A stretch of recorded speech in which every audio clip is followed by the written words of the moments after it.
So, basic idea.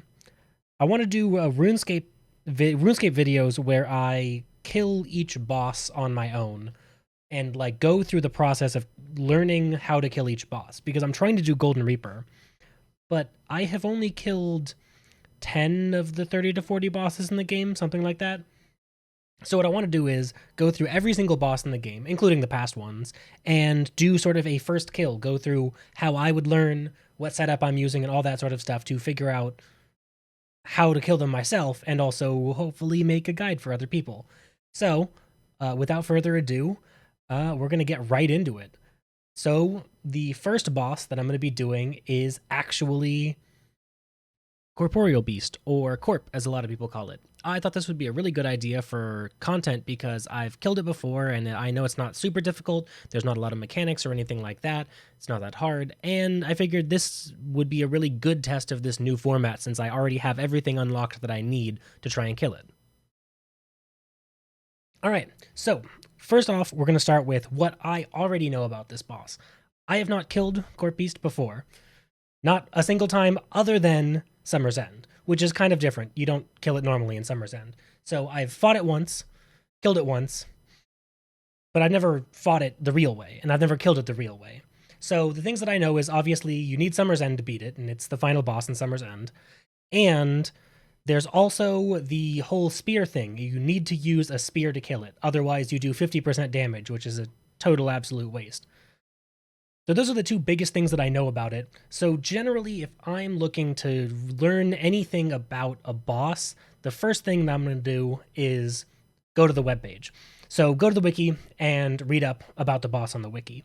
So I already know, okay, the location is, of course, in the deep wilderness, which if you don't know anything about it, that might scare you off. Luckily, we know that it's very easy to get there by using a games necklace. That's the way that we're going to do. You can also use the Max Guild teleport, which I currently have, or at least I'm in the Max Guild right now. My teleport is set somewhere else, but I'm going to be using a games necklace to get there. Other than that, there's really not much on this page other than the drops, which, Mystic Staves. I think Cannonballs are really the main uncommon drop. And then, of course, the sigils are sort of the big drops, and the elixir are the big drops that we're going for. But the more important thing that we're looking for here is the wiki will almost always, I believe for every single boss, have a strategy guide. So these strategy guides are super, super useful. I love these. They're great. This one is actually really, really short. There's not really much here. So basically all we're going to do is we're going to read through the guide. I think these requirements and recommendations are relatively new. I had not seen these before until I started looking into this particular video. But we can see that, of course, the recommendation is 80 plus combat, 80 plus defense. My account is maxed. Summer's End, as I mentioned, I've completed that. Equipment recommendations. So tier 80 weaponry, of course, a spear type weapon, and tier 80 plus melee armor. Now, you'll see in a little bit that the guides that I was watching, it can definitely be done in tier 70 gear relatively easily, but tier 80 and above is probably recommended if you want to do longer trips. The better you use, the longer your trips are going to be. So the big things that we see here are that it's definitely saying magic protection is good and soul split.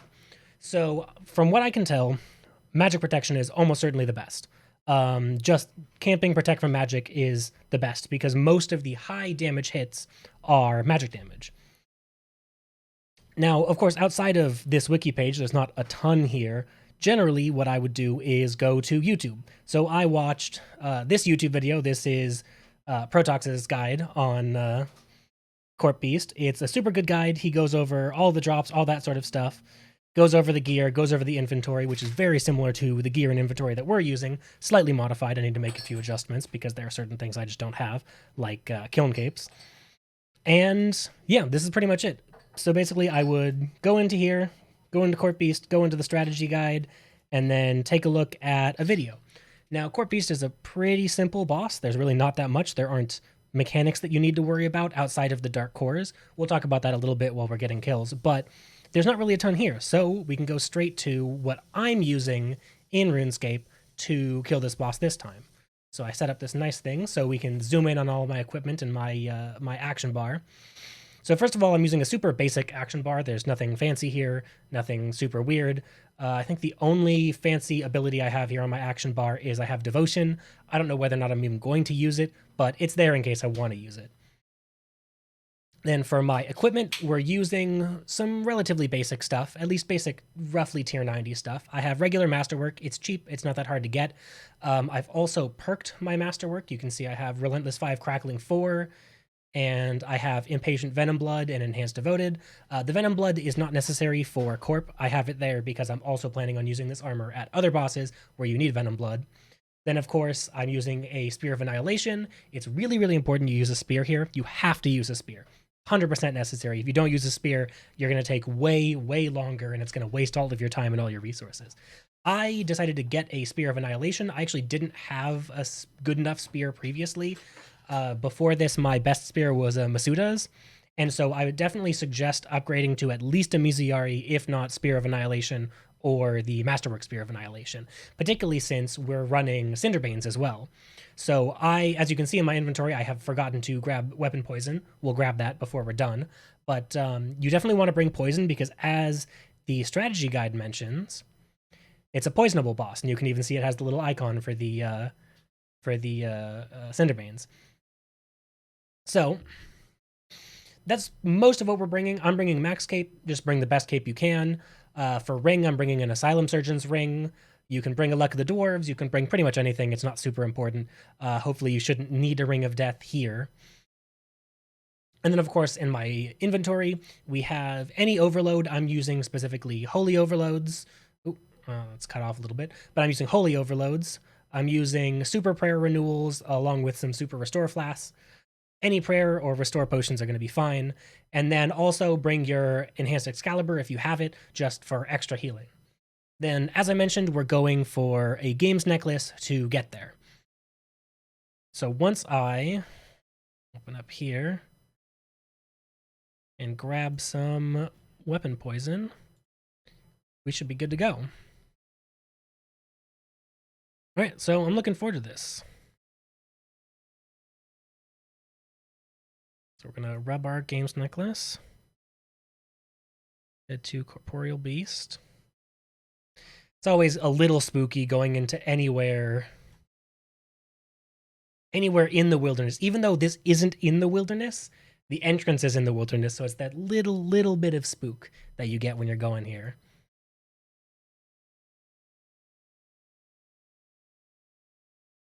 But yeah, I'm looking forward to it. I'm not going to pay for an instance. It's not super necessary according to the guides and stuff I watched. I'm not going to bother paying for an instance, at least not at the moment. I PvM on a pretty dead world for the most part, so we're just going to hop in, basically.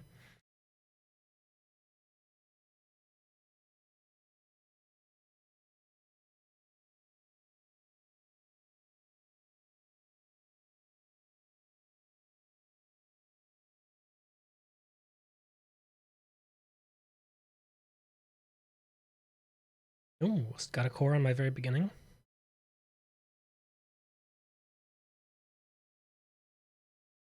Interesting. I targeted the core, but it moved. I don't know if that's a normal thing. That's okay. So that's something interesting to note. Is that having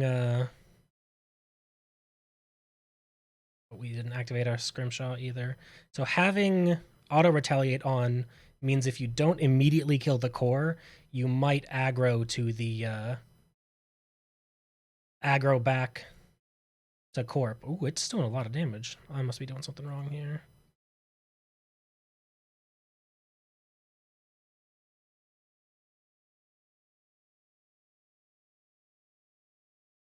Not too bad, though. I mean, it's a little messy, obviously. I messed up the dark... Oh, there's a dark core. That's why. Interesting. So do they immediately start attacking? Weird. Funky. Okay. A little messy, but not a terrible first kill. And we get some uncut diamonds. I don't think that's an amazing first drop, but it's something. So yeah, that's pretty much already it. It's only been, 10, 15 minutes. This is obviously a pretty easy boss to kill for the first time. But that's about it. So, of course, because I'm uninstance, I can just kind of continue going in, attacking as I want, and we're probably going to continue doing this from here, but I think at this point, the section that I'm using for the YouTube video is most likely over. Yeah, interesting. I think maybe what I can also do in the video, since we got the first part done, is after, 20 kills, or after, like, some number of kills, after some number of trips, I like, add on, like, I'll do the normal video up until getting the first kill, and then, like, learnings after 20 kills or something like that. So I can say that, like, oh, the balance of the number of things that I bring needs to be updated. Additional things I can add, additional things I wasn't thinking about, like prayers, that sort of stuff. That'd be interesting. Because I'll probably start editing this video tonight.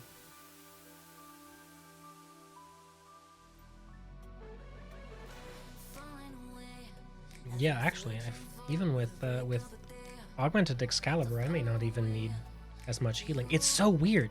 The first kill, I take a bunch of damage, I need to eat a bunch. It's kind of janky, kind of weird, kind of awkward. Just got an enhanced devoted perk, proc, that's nice. But it's just weird that the first kill, weird, janky, awkward, takes a bunch of effort, I have to do a bunch of different stuff. All that, I don't know, it's just weird that it works out that way. Where this kill, these, like, later kills, the next trip, is nowhere near the amount of damage. I mean, my inventory is still full. How many kills are we at now? Corporeal 7 kills. Pog champ. God, the instant I don't take... as soon as I don't take restore pots, it changes around, and I absolutely would benefit way more from restore potions than I would from extra... That's weird. I'm also clicking all of my abilities at the moment. I suppose I could probably manually press them. At least when I'm doing devotion. Oh, and I'm not walking my bleeds either. That's another thing I should practice. Pog? Already a good drop? What's the value of that? 175 at 7k each? That's good stuff. I believe the children, as the children say, we take those. Those kill, what, 9? Alright, so what are some learning points so far? I feel like one learning point that's good for anybody who's getting into PvM. Somebody at around where I am, I would say. Like, kind of considering getting into PvM, not really sure necessarily about it, that sort of stuff. I think one big thing is, like, almost every boss is easier than it seems. Like, pretty much every boss, even if they're like, oh, wow, this is a super hard boss, be level 80 plus, all this sort of stuff, isn't that hard of a boss. I mean, like, obviously, if I had Bandos and level 80 armor, I could probably only do 1 or 2 kills per run. But at the same time, it's like, it's not the end of the world. Like, it's not Telos. It's not world-ending difficult bosses. There we go, this time. I guess we'll take the stone spirits. We'll take what we can get. Come on, kill it before I have to deal with that. Thank you. For a second I was really excited, and I remembered that the Spirit Shield is not a difficult drop here. It's the Spirit Shield add-ons that are the difficult drops. Those are the hard ones. Still funny to see, like, an ancient boss from years and years and years ago dropping Nechrite Stone Spirits. Like, this is a boss from 2008, like, what, 10 years before Nechrite even existed? Oh, what? Ooh, Mystic Fire Staff, interesting. I think maybe if I also use turmoil, that might help. I mean, I've brought enough restore flasks that I could definitely do it. I'm not gonna dip into my restore flasks because I don't think it's a good idea to open up a restore flask now. It's just a waste. Unless I run out of points, obviously I'm gonna open one, but okay, so we have 17 kills. So I think some learnings from the first couple kills. Let's turn off my music. Okay, so some learnings from the first, almost 20 kills at Corp. I think I'm using my prayer a lot less than it feels like I am. So I feel like one good thing to do is bringing up a couple restore flasks and using turmoil. I think turmoil is going to be good because a lot of the beefy hits you take from Corp are the melee hits, and turmoil will lower those melee hits, raise my melee defense, and strengthen my attacks. So I think that's something that's good to use if you have it, is using turmoil on top of a protection prayer, because I'm pretty sure you can use turmoil with a protection prayer, if I remember correctly. It's been a while. I think that's definitely one place to add in some damage. On top of that, I think upgrading Amulet of Souls into an EOF would be good. I don't really want to. I don't want to spend that much money on it. Also, I realize now that I am not very intelligent. I didn't read my own notes, because I look at my notes here, and my notes mention using an aura. I am not using an aura, so that's another thing to think about. So, full prayers, better gear, obviously better gear is going to be good, and actually using an aura, I think, would make this boss not AFKable. I think the heavy hits make it not AFKable for me right now, unless I start getting, I start getting a cannon or a coil or something like that, but close to AFKable. So not paying as much attention, I can sit back and click occasionally, and I can do kills while I'm at work and that sort of thing. But yeah, so it seems like Corp is a really solid old boss that obviously I'm going to need to kill a ton if I want to get Golden Reaper. Let's see, what's the drop rate for each one?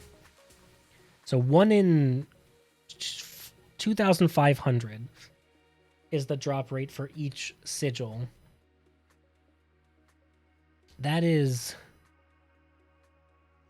insane. That's the drop rate for each sigil and the Corp bone, with a threshold of 500. So I'm guessing it's probably going to take me around 7,500 kills to get log done for Corp. So quote me on that in the future. 7,500 logs or 7,500 kills on the log before I get anything. Obviously, these 17 kills I get. Oh, I did get the Spirit Shield drop, so that is a unique. We got one unique from our first little foray here, but hopefully it won't take me an insane amount of time to get all the rest of these, because I definitely don't want to deal with killing this boss that long. It's not a difficult boss. It's a relatively easy boss, but I still don't want to kill it that much. So to you in the YouTube video in the future, thank you for watching. Hopefully you found this guide interesting. If you want me to do another boss, let me know what boss you're interested in me doing, and I will almost certainly do it at some point, hopefully soon. But thank you for watching. Remember to like the video if you liked it and enjoyed it, and remember to subscribe, because I'm going to be doing one of these for every single other boss in the game. Bye!